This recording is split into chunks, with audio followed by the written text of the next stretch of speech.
Bonjour mes amis, bienvenue en dictature, bienvenue à Gattaca, bienvenue en 1984, on y approche, hein, vous avez vu, hein, petit à petit cette censure qui se dévoile parce qu'elle n'a pas le choix, elle se dévoile parce que les gens vont dans la rue maintenant et parce que les gens là, commencent à se dire mais il se passe quelque chose qui est quand même bizarre, hein, on n'arrête pas de bosser. On paye des impôts, on paye des taxes, on n'arrête pas, on nous dit que il faut rembourser ci, il faut rembourser ça, la taxe carbone, on s'aperçoit que ça a rapporté 3 milliards de dollars à un Israélien qui est parti se planquer en Israël, on s'aperçoit qu'on se fait mettre en fait, et puis quand on va dans la rue pour dire oui, je suis, on en a un peu marre là, on met des gilets jaunes pour faire attention, hein, qu'on nous renverse pas dans la rue, hein, on se fait quand même renverser, il y a quand même eu plusieurs dizaines de morts. Et oui, pas un mot du président, pas un mot du gouvernement sur les victimes. Et puis on s'aperçoit petit à petit qu'en fait, on s'aperçoit que le peuple, le président et le gouvernement, ils en ont strictement rien à cirer, quoi. Parce qu'au début, ils ont fait mine d'avoir peur du mouvement, ils ont certainement eu peur d'ailleurs. Et puis petit à petit, ils ont vu que un petit peu de LBD, un petit peu de matraque, un petit peu de grenade avec un peu de TNT, et puis on dispersait tout ça, quoi. Donc le peuple, vous avez compris que vous êtes le peuple, quoi.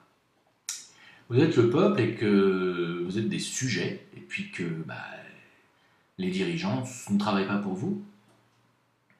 Alors pour ceux qui nous disent, mais quand même, je comprends pas, il y a l'ONU qui dit qu'il va faire une enquête sur les violences policières, puis maintenant il y a aussi la Cour de l'Union Européenne aussi, hein, qui s'y met aussi, hein, qui font des enquêtes disant que la France serait donc entre deux pays dictatoriaux au niveau du traitement des manifestants. Évidemment, c'est plus de 13 000 tirs de LBD en 3 mois. 13 000 tirs de LBD sur des gens qui viennent dans la rue juste pour dire c'est bizarre, j'arrive plus à donner à bouffer à mes gosses à partir du 16 du mois, où je peux plus les emmener au resto, je peux plus les emmener au cinéma, je peux plus les emmener au McDo, hein, même si c'est de la merde, ça plaît quand même aux enfants, mais je peux même pas les emmener une fois par mois, je peux plus. Et puis je vais dans la rue, je me prends des flashballs dans les yeux, je me fais crever les yeux, je me fais arracher les mains, je me fais exploser la tronche à coups de matraque. C'est la seule réponse que je reçois. C'est quand même bizarre, ça. Tiens, c'est bizarre. Je croyais qu'on était en démocratie. Je croyais qu'on était dans un pays des droits de l'homme. Mais là où mes amis gilets jaunes, et vous savez que je vous soutiens, mais je vous ai toujours dit, vous vous trompez de stratégie. Pourquoi ? Parce qu'il y a un truc sur lequel vous n'avez pas encore percuté, pardon, pas tous en tout cas, c'est que nous ne sommes plus un pays. Alors, il y en a qui me disent ah ça y est tu le découvres, parfois il y a certains qui regardent une de mes vidéos et me disent ah bah tiens tu découvres. Non mais moi ça fait des années que je le dis. Des fois on me dit tu parles pas des KM13, ça fait des années que je parle des KM13. On me dit ah ouais tu découvres que c'est la finance qui tient le monde, ça fait des années que je découvre que la finance tient le monde. On me dit ouais t'essaies d'escroquer les gens avec la crypto, ça fait des années que je vous dis que le système bancaire classique va s'écrouler. Prenez le chemin de la crypto, ou alors si vous avez de l'or, ou si vous avez acheté des appartements à l'étranger, cassez-vous à l'étranger, tout va s'écrouler. Bon, je ne suis pas né de la dernière pluie, mais là, je fais quand même un petit rappel quand je vois les informations et quand je vois ce qui se passe et quand je vois surtout les commentaires et les réactions des gens qui disent ouais, mais c'est quand même notre pays, il est quand même. Je me répète, parce que j'ai déjà dit tout ça dans des vidéos précédentes. Je vois des gilets jaunes croire encore qu'on est dans un pays. Nous ne sommes plus un pays. Donc la France, pays des droits de l'homme, c'était avant. Hein. C'était avant que Sarkozy arrive et nous mette le référendum de 2005 dans le fion. Hein, et qui partent en vacances, voilà, et qui s'essuie le cul avec. Pardon pour la vulgarité, mais c'est ce qu'il a fait. Hein. Le référendum de 2005 où les Français ont dit non, on ne veut pas rentrer dans l'Union Européenne. Depuis le jour où il a dit si, je vous y fais rentrer quand même, nous ne sommes plus un pays. La définition du mot pays ou du mot nation, regardez-la dans le dictionnaire, regardez-la sur Wikipédia où vous voulez, vous verrez qu'il faut avoir une souveraineté pour pouvoir se revendiquer pays ou nation. nous ne sommes plus un pays. Nous ne sommes plus une nation souveraine et nous ne sommes plus habilités finalement à faire des élections démocratiques. Pourquoi? Parce que quand on n'est pas un pays, il n'y a pas à faire des élections démocratiques. Ben, oui, on peut faire une régionale européenne en réalité. C'est une régionale. La France est devenue une région de l'Union européenne, un État de l'Union européenne. On peut faire comme les États-Unis, on peut élire un gouverneur, un sénateur, voilà. Mais on ne peut pas élire des présidents. On n'est plus un pays. C'est ça que vous ne pigez pas. Je ne parle pas de tout le monde, hein, mais c'est ça que la majorité des gens ne comprennent pas. Ils croient encore que la France est un pays. Non, c'est fini. Alors il y a méprise. Il y a méprise parce que les gens manifestent pour revendiquer finalement que notre pays se redresse et que certaines mesures soient applicables, soient appliquées, mais c'est pas possible. Ça serait possible si on avait un président souverain avec une possibilité d'appliquer des lois souveraines, ce qui n'est plus possible depuis que Sarkozy nous a fait rentrer dans l'Union européenne en 2007. Pourquoi revendiquer des choses et demander des trucs au gouvernement ou à d'autres présidents alors qu'ils ne sont plus des présidents dignes de ce nom? Ce sont des gouverneurs de l'État français européen. Donc, M. Macron n'est pas le président français, il est le gouverneur de l'État français européen, et à ce titre, il obéit au président de l'Union européenne, qui est le vôtre président, le président des Européens. Et à l'heure actuelle, c'est Juncker, l'alcoolique notoire qui tripote et qui a les mains qui traînent partout. Et qui n'a jamais été élu par aucun Européen, par aucun Français, et qui a été placé là par les banques américaines. Voilà qui est aujourd'hui votre président. C'est Juncker. C'est tout. Alors, si vous voulez manifester, allez manifester devant la maison de ce monsieur, peut-être. Je sais pas, mettez-le dans une poubelle, comme certains ont fait avec leurs dirigeants.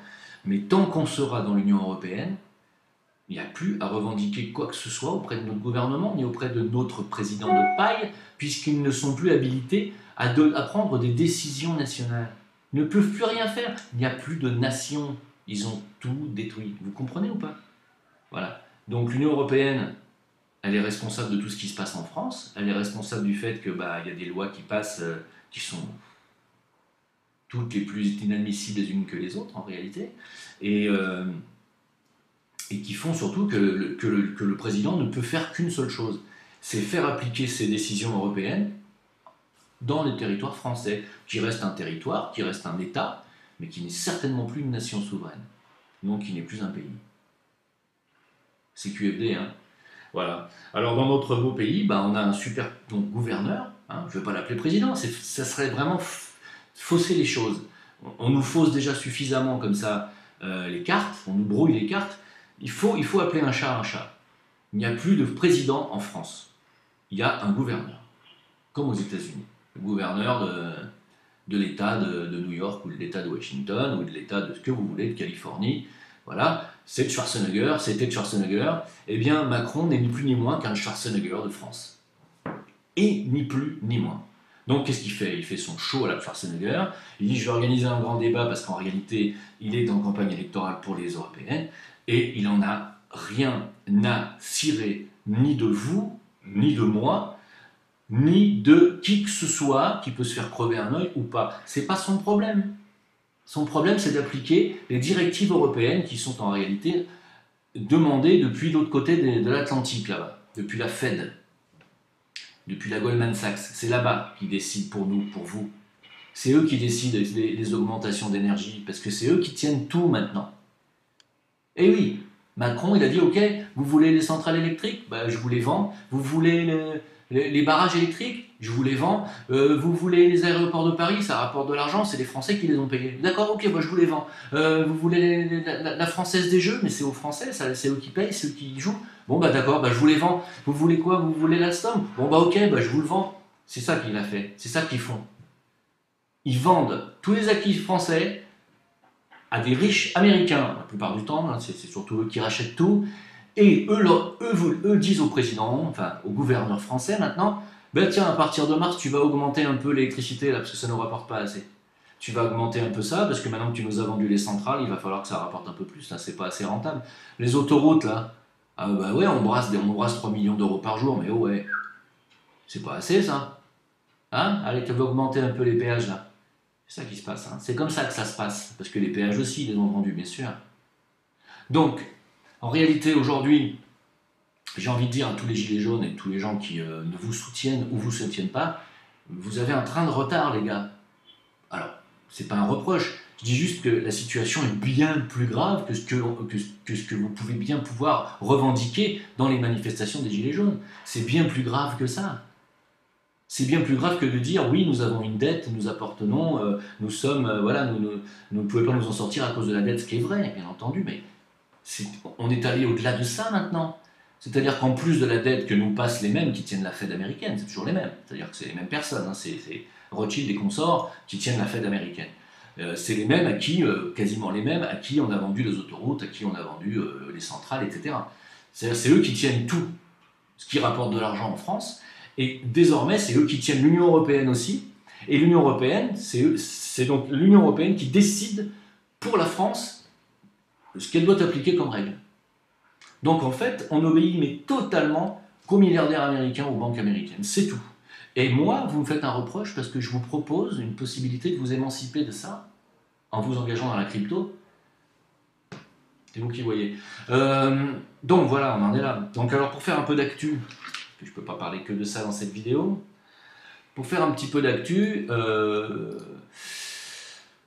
il y a un jeune qui a demandé à Macron récemment, il lui a dit quand est-ce que vous allez réagir? Il lui a dit comme ça, il lui a dit puisque c'est vous qui avez le pouvoir. Non, monsieur l'adolescent, monsieur l'étudiant, vous êtes quelqu'un de courageux, vous avez osé lui poser cette question face à face, c'est bien, sauf que vous vous trompez, vous voyez, c'est là que je vous dis vous avez un train de retard. Il dit quand est-ce que vous allez réagir puisque vous avez le pouvoir, et puisque c'est l'argent qui nous a amené à négliger l'écologie, vous pensez qu'on pourra acheter une nouvelle planète avec de l'argent, dit-il. C'est une belle question, mais vous avez le pouvoir, il n'a aucun pouvoir, le président. Il n'a que le pouvoir d'appliquer ce que lui disent ceux qui ont l'argent. Et eux, bien entendu, ils n'ont ni l'intention d'acheter une nouvelle planète, ils n'en ont rien à foutre. Ils veulent prendre un maximum de blé et de pouvoir pour pouvoir prendre une direction à l'humanité qui est leur vision du monde, leur vision du futur. C'est-à-dire un métissage, une seule race unique, dans un seul gouvernement unique, et dans un monde unique, avec une pensée unique, une langue unique, une monnaie unique, une façon unique de baiser, etc., etc. Une télé unique, et voilà, Big Brother. Voilà quoi obéit notre gouverneur. Donc il n'a aucun pouvoir, aucun pouvoir. Il est payé pour ça, bien sûr, pour appliquer les directives des milliardaires. Alors, bah oui, l'ONU dénonce bien entendu les violences policières, les violences gouvernementales contre le peuple. Il n'y a que ça qui aujourd'hui peut nous sauver, nous les peuples. Faisons appel auprès de l'ONU, bien entendu, mais bon, il ne faut pas non plus rêver, l'ONU est aussi tenue par les mêmes. Hein. Et puis, voilà, alors, je vais juste parler un petit peu du Venezuela 30 secondes, parce que le Venezuela est actuellement, c'est pas drôle, hein, ils ont été plongés 2 ou 3 nuits de suite dans une obscurité totale, parce qu'il y a les Américains qui s'amusent avec l'interrupteur, vous savez, jour, nuit, c'est eux qui tiennent. Bah oui, c'est eux qui tiennent tout aussi là-bas, c'est pareil, c'est toujours les mêmes, hein. Donc c'est une guerre électrique qui est annoncée et dirigée par l'impérialisme américain, nous dit-on, contre le peuple vénézuélien. C'est hallucinant, c'est-à-dire que je ne sais pas comment ils font, mais ils sabotent les centrales, etc. C'est incroyable. Incroyable. Vous savez, c'est comme, vous ne pouvez pas arriver à faire...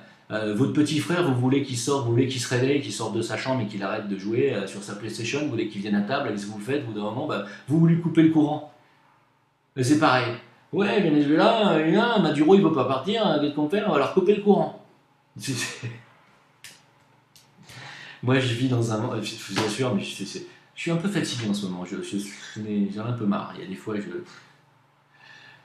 je sais même pas pourquoi je fais encore tout ça. Je me demande pourquoi je fais encore ces vidéos, je me pose la question. Le Venezuela qui annonce parallèlement d'ailleurs qu'ils vont extraire des diamants conjointement avec la Palestine. Alors je ne sais pas comment, parce qu'en réalité, figurez-vous que le Venezuela, en plus d'être la plus grande réserve de pétrole au monde, elle possède aussi les plus grandes réserves de diamants au monde. Hein. Nous avons du pétrole, de l'or et des diamants, disent-ils.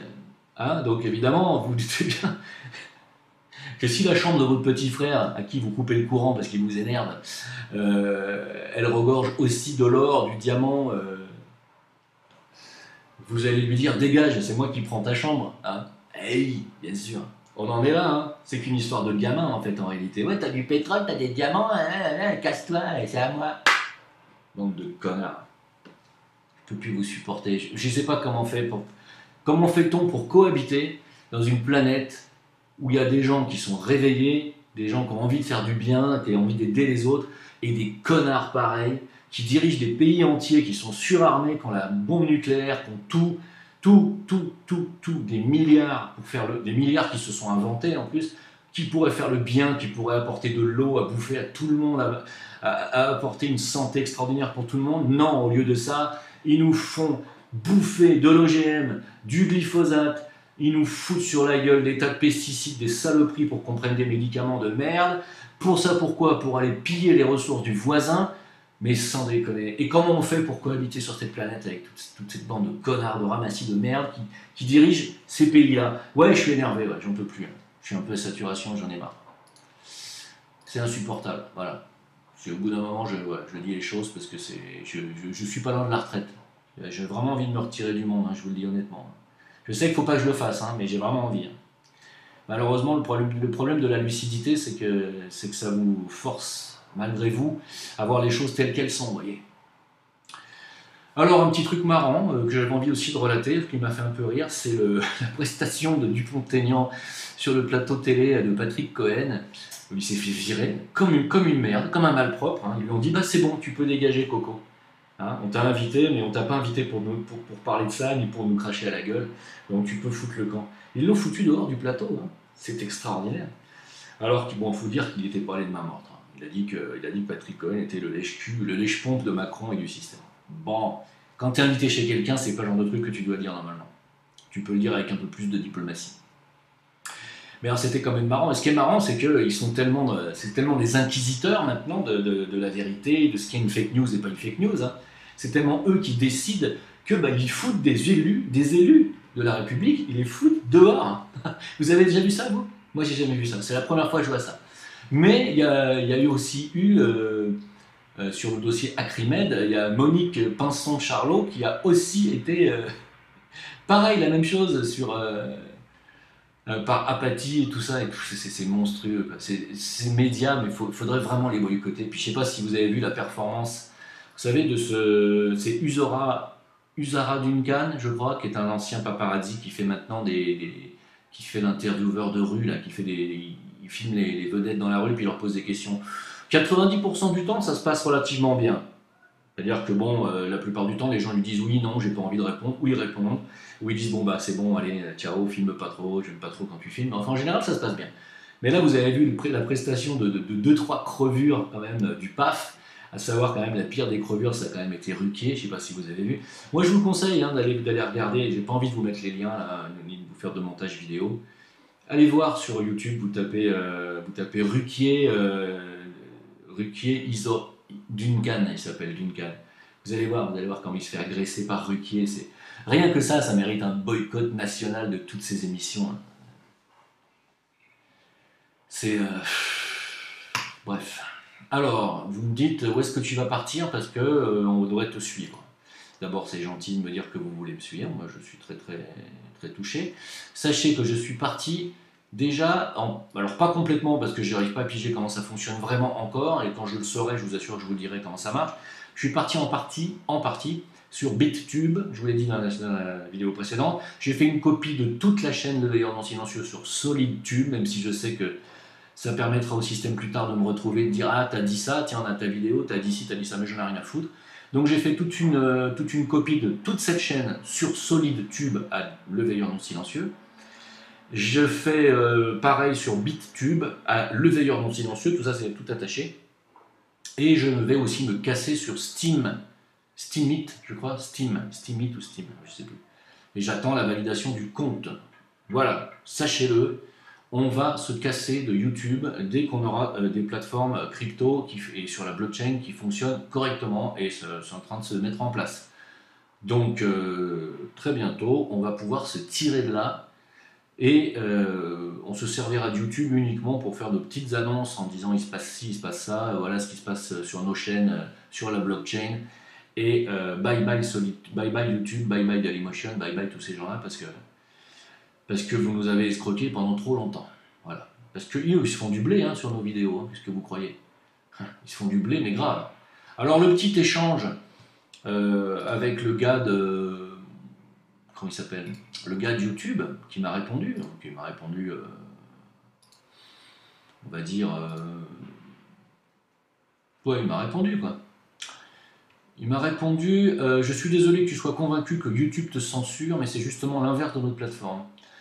Alors, bon, je ne vais pas vous lire tout son truc, mais moi je lui ai renvoyé un dernier mot en lui disant vous ne pouvez pas m'enlever de l'esprit que les chaînes sulfureuses comme la mienne, dites complotistes, et qui dénoncent le dysfonctionnement de notre monde et du complot mondial, ne sont pas clairement dans le collimateur de la censure. Nous sommes tous touchés par les mêmes symptômes, c'est-à-dire démonétisation, baisse des abonnés, baisse des vues, disparition des pouces levés, apparition de milliers de pouces rouges, le fameux gang des pouces rouges qui m'en ont collé plus de 100 000 sur toute ma chaîne, et malgré mes réclamations, vous n'avez rien fait contre cela. Alors ne me dites pas qu'on n'est pas victime de censure, bien évidemment que oui, et du coup, depuis, il ne m'a pas répondu. Voilà. Donc j'ai fini en disant nous ne sommes pas dupes, mais à mon avis, peut-être que vous l'êtes un peu. Hein. Donc oui, il y a censure, oui, il y a la volonté de nous faire taire, oui, il y a attaque systémique contre les alerteurs dits complotistes, et oui, YouTube pactise avec cela. Et pour moi, ce sera le mot de la fin en ce qui concerne notre échange entre YouTube et moi-même. Je garde quand même cette chaîne ouverte, je garde la chaîne Jim Le Veilleur pour les vidéos d'éveil, etc., que je copierai quand même sur la blockchain quand je saurai comment ça marche de l'autre côté, parce que je vous assure, je rame. Et oui, quand on dépasse la cinquantaine, c'est plus pareil l'histoire, même si je suis un peu né dans la technologie. Enfin, je vais faire ça ce week-end quand j'aurai un peu de temps, et comme ça je pourrai vous expliquer exactement ce qu'on fait pour ceux qui ont envie de me suivre. Et voilà. Bien entendu, il ne s'agit pas de vous faire payer, je ne veux pas vous faire payer mon enseignement ni mes partages. Je ne veux pas. Voilà. Pour les gens qui m'envoient des dons, bien entendu que c'est le bienvenu. Il y a toujours le Tipeee qui est là pour ça. Mais je ne veux pas que vous payiez mes vidéos. Voilà. Alors par contre, étant donné que mon métier est d'être un musicien professionnel et professeur et enseignant de musique, on m'a conseillé, ça fait longtemps déjà qu'on m'a dit de le faire une chaîne d'enseignement musical, hein, une chaîne de leçons de musique, notamment de piano, d'harmonie, hein, donc même de guitare pour débutants. Donc je vais faire cette chaîne, et ça sera là une chaîne payante, parce que là il s'agit de mon travail, hein. Je vais passer des heures avec vous sur internet pour ceux qui ont envie d'apprendre. Alors si vous êtes intéressé, dites-le moi, vous m'envoyez un mot en privé sur Facebook Jim Le Veilleur ou sur VK Jim Le Veilleur. On en discute, je vais monter cette chaîne, et puis je vous ferai un tarif préférentiel en tant que, si vous suivez Le Veilleur non silencieux, vous aurez droit à un tarif préférentiel. Voilà. Je vous remercie beaucoup en tout cas, et à dimanche soir pour le live, et on se tient informé. Bye bye, ciao.